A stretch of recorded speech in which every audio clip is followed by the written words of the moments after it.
ಇನ್ನು ಕೋವಿಡ್ನ ರಿಪೋರ್ಟ್ ಬಗ್ಗೆ ಗೊತ್ತಿಲ್ಲ ಅಂತ ಡಿಸಿಎಂ ಡಿಕೆ ಶಿವಕುಮಾರ್ ಹೇಳಿದ್ದಾರೆ. ಈ ಬಗ್ಗೆ ಮಾಜಿ ಸಚಿವ ಸುಧಾಕರ್ ಮಾತನಾಡಿರೋದು ಕೂಡ ನನಗೆ ಗೊತ್ತಿಲ್ಲ, ಅದರ ಬಗ್ಗೆ ಸರ್ಕಾರದ ವಕ್ತಾರರು ಮಾತನಾಡ್ತಾರೆ ಅಂತ ಡಿಕೆಶಿ ಹೇಳಿದ್ದಾರೆ. ಮುಂದೆ ಮಾತಾಡೋದು ಬಂದ್ರೆ ನಾನು ಮಾತಾಡ್ತೀನಿ, ಸದ್ಯ ಈಗ ಅದರ ಬಗ್ಗೆ ಗೊತ್ತಿಲ್ಲ. ಕೋವಿಡ್ ತನಿಖಾ ವರದಿ ಚಾಲೆಂಜ್ ಅನ್ನ ಸ್ವೀಕರಿಸ್ತೀನಿ, ಸವಾಲನ್ನು ಸ್ವೀಕರಿಸ್ತೇನೆ ಅಂತ ಸಂಸದ ಡಾಕ್ಟರ್ ಕೆ ಸುಧಾಕರ್ ಹೇಳಿದ್ರು. ಆ ಹೇಳಿಕೆಗೆ ಡಿಸಿಎಂ ಡಿಕೆ ಶಿವಕುಮಾರ್ ಈ ರೀತಿ ರಿಯಾಕ್ಟ್ ಮಾಡಿದ್ದಾರೆ. ನಾನು ಕುನ್ನವ್ರ ರಿಪೋರ್ಟು ಗೊತ್ತಿಲ್ಲ, ಸುಧಾಕರ್ ಮಾತು ನನಗೆ ಗೊತ್ತಿಲ್ಲ, ನನಗಿನ್ನ ಏನು ವಿಚಾರ ಗೊತ್ತಿಲ್ಲ. ನಾನು ಮಾಹಿತಿ ಏನಾದ್ರು ಬಂದ ಮೇಲೆ ನಮ್ಮ ಸರ್ಕಾರದಿಂದ ವಕ್ತಾರರಿದ್ದಾರೆ, ಅವ್ರು ಮಾತಾಡ್ತಾರೆ. ನನಗೆ ಹೆಚ್ಚಿಗೆ ಬಂದಾಗ ಬೇಕಾದ್ರೆ ನಾನು ಆ ವಿಚಾರನ ತಿಳ್ಕೊಂಡು ಮಾತಾಡ. ನಾನು ಕುನ್ನವ್ರ ರಿಪೋರ್ಟು ಗೊತ್ತಿಲ್ಲ,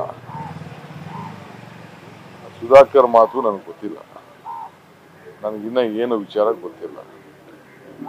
ನಾನು ಮಾಹಿತಿ ಏನಾದ್ರು ಬಂದ ಮೇಲೆ ನಮ್ಮ ಸರ್ಕಾರದಿಂದ ವಕ್ತಾರರಿದ್ದಾರೆ, ಅವ್ರು ಮಾತಾಡ್ತಾರೆ.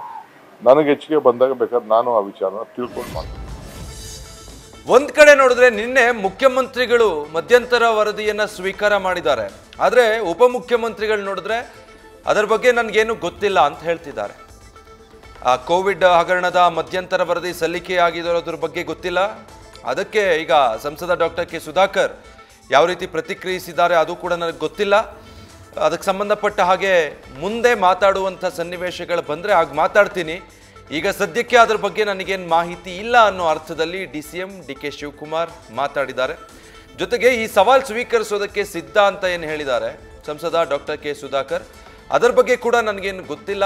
ಮುಂದೆ ಇದು ಎಲ್ಲಿಗೆ ಹೋಗುತ್ತೆ ನೋಡೋಣ, ನನಗೆ ಇದ್ರ ಬಗ್ಗೆ ಮಾಹಿತಿ ಸಿಕ್ಕಿದ ಮೇಲೆ ಈ ಬಗ್ಗೆ ನಾನು ರಿಯಾಕ್ಟ್ ಮಾಡ್ತೀನಿ ಅಂತ ಹೇಳಿದ್ದಾರೆ.